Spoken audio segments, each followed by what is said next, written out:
If you stepped outside right now, what would you see? Maybe you'd see high blue sky overhead filled with towering white clouds. Maybe you'd see crowds of people, each with their own unique look and flair. Maybe you'd see leafy trees with colorful birds swooping through their branches. Maybe you'd see tall, intricately designed buildings or vast mountains.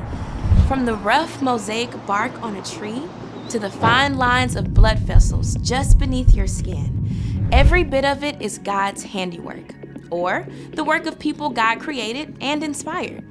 Paul writes in his letter to the church in Rome, "Ever since the world was created, it has been possible to see the qualities of God that are not seen."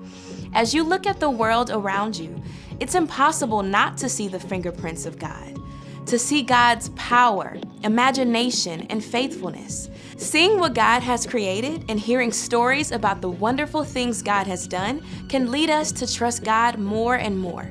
And when you trust God, you're ready to make a move. As you begin to rely on God to help you face your challenges each day, others can see God at work.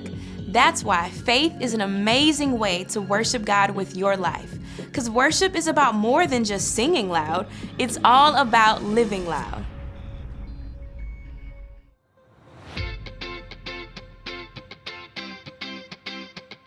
Get ready, get set, ready, set, move. You've been with me from the start. You're the one who knows my heart. You are there for me, Jesus. You are showing me the way, love and kindness every day. You are helping me, Jesus. So I'll follow you, here and there and everywhere. I know it's true, you're always by my side. I'm ready for the time of my life. I'm set on doing what you do. I'm gonna share your love with the world. Ready, set, move.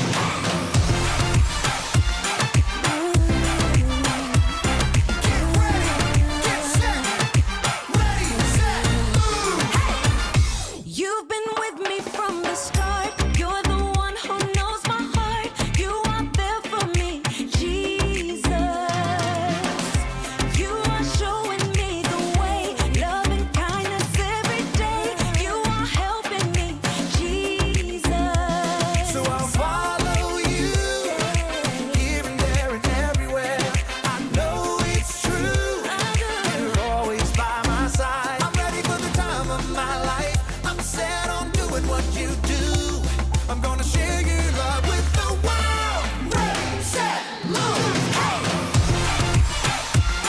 Get set, ready, set, move.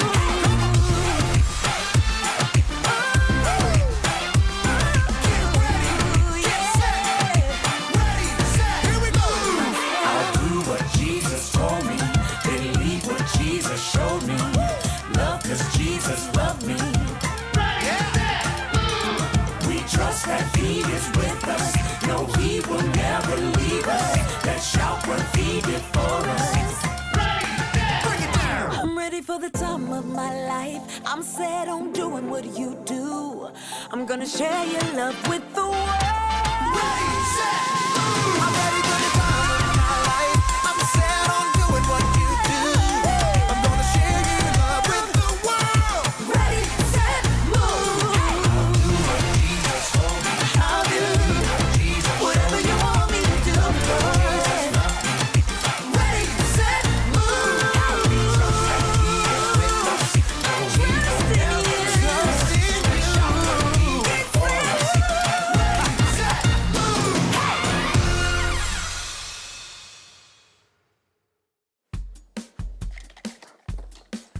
Hey everybody, welcome to the Story Lab. This week we're talking about faith while we take a look at the story of someone who had to lose his sight to see. Hey, I got your glasses. Thanks, man. You're very welcome. You have a great trip. Thank you.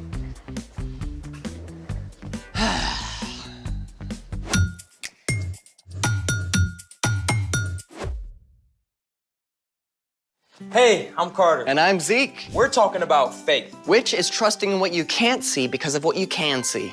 Are you ready to move? Well, I want to see what's in the box. Me too. You mean you don't know? Not a clue. Wait, What? mysterious box? No label? It's a scary movie waiting to happen. You're right. Let's take precautions. Okay, you ready? On the count of 11. 1, 2, 3, 4, 5, 6, 7, 8, 9, 10. Zeke, 11.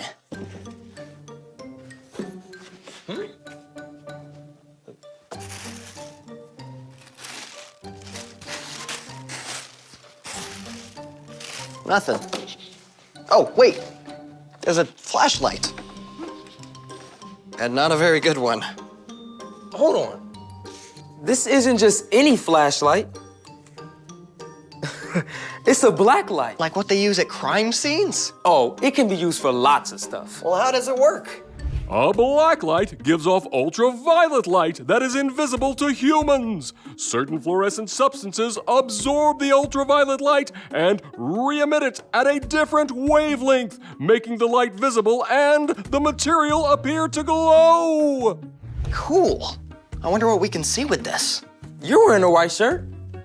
Watch this. Lights. Wow. Whoa. Dude, look at your shirt. That's awesome. Oh, your teeth looks ridiculous. It's like I'm radioactive. What else can we see? Whoa.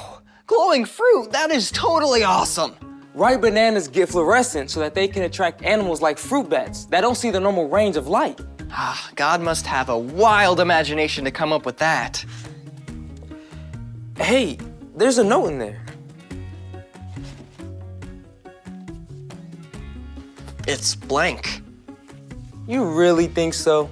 Ah. Lights. Find 6 letters around the lab and you will get a prize that's fab. So we're supposed to search the whole lab with the black light? Sounds like it. Well, what are we looking for? Not sure. Let's start over here. Following right behind you. I see you. Just make sure you have my back. Oh, look. Ooh, it's a P. Wow. Let's keep going. Okay. Oh, it's a 3. But that's a number? I think it counts, right? As numbers do. Let's keep going. Okay, so we have a P and a 3. Oh, look. Ooh. An L. The plot thickens. Yeah. I think we gotta find some more. Ooh, right behind you. We gotta find some more, Zeke. Oh, look. X marks the spot, huh? Arg, matey. Okay, so we've got 3, P, L. X. Okay, 2 more. Right, that's 4. I'm kinda scared, Zeke. Don't be, I'm right here. Oh, here's an A. Scared me. Okay, 1 more. 1 more. What have we got so far? 3, P, L, X, A. 1 more. 1 more. Where is it? You find it. No, I couldn't. You haven't found one yet. Oh, okay. Is it on the ground? No. Is it on the ceiling? No. Ooh, you're moving too fast. Oh, sorry, where are you? Oh, there it is! Oh. The C. Okay, so that's 6. Right. What have we got? We're done. Okay. 3, P, L, A, X. C, That's all of them. 3. I said that. We're done. We're done. Finally. Lights. Okay, that was 6. What have we got? The 3 exact. What if we rearrange the letters? Nope.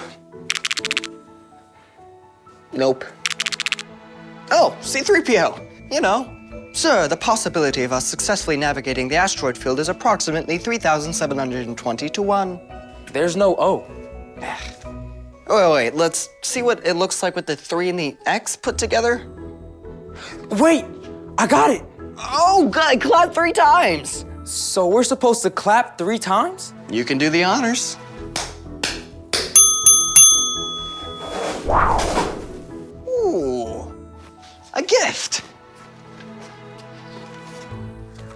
could be inside? I have no idea. Open it. No, you open it.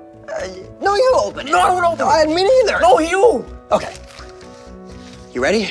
Yes.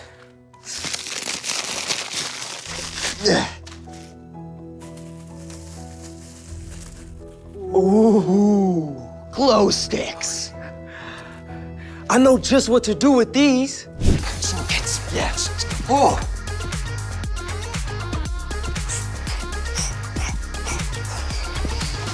Zeke. Yeah. Zeke, Yes. I'm tired. Yeah, me too. Oh, that was a blast. I feel like I've gotten to see the whole world in a new light today. And we're just getting started. It's time for The story before the story. Today, we're in the book of Acts, which tells the story of the early church. But before Acts, way back in the very beginning, out of a deep, deep love, God made an amazing world. But when people turned away from God, the world was broken. God made a plan to draw people back into relationship. So at the right time, God sent Jesus, God's very own son, to live among us. Jesus gave up his life and was killed. But on the third day, he rose to life. After Jesus returned to heaven, the early church grew quickly with the help of God's Spirit. When the believers faced trouble in Jerusalem, they scattered to other places, taking the news of Jesus everywhere they went. Which is where our story starts. Take it away. Hey everyone, I'm Brian. Today, I want to introduce you to a man named Saul. Now, if there was such a thing as a model Pharisee or Jewish religious leader, Saul was it. Saul, also known as Paul, was born as a Roman citizen, which gave him special privileges. Growing up, he studied the scriptures until he knew them inside and out. As the early church grew, Saul was just as upset as the other religious leaders. When a Jesus follower named Stephen was sentenced to die, Saul stood by in approval and actually held the coats of the men who threw stones at Stephen. Saul was absolutely certain that Jesus' followers were a threat and that the best way to please God was to get rid of them. He began going house to house, dragging believers off to prison, and when the new believers scattered to other towns, Saul wanted to follow. He took his plan to the high priest. Give me letters to the synagogue in Damascus. Then I can go and hunt down men and women who belong to the way of Jesus. We'll arrest them and bring them back here to Jerusalem. Fantastic idea. Consider it done. With the approval of the high priest, Saul gathered a group of men and supplies for the journey. Now, Damascus, which was the capital of Syria, is around 150 miles from Jerusalem, so that would have taken nearly 2 weeks to travel on foot. But Saul hated the followers of Jesus so much that he couldn't wait to get on with it. After long days of travel, Saul's group finally neared the city of Damascus. The noonday sun shone down bright and hot, but Saul charged ahead, eager to carry out his plan. We'll find them all. We'll stamp out this dangerous Jesus nonsense. Then, something happened. Something that would change Saul's life in an instant. A brilliant light flared from heaven, so bright the sun seemed dim. A voice spoke from the light. Saul, Saul, why are you opposing me? Who are you, Lord? I am Jesus. I'm the one you are opposing. Okay, now imagine for a moment that you're Saul. You thought Jesus was just a troublemaker who was killed, dead and gone. Yet now he's alive, speaking to you from a blaze of light. It's like your whole world tips upside down in an instant.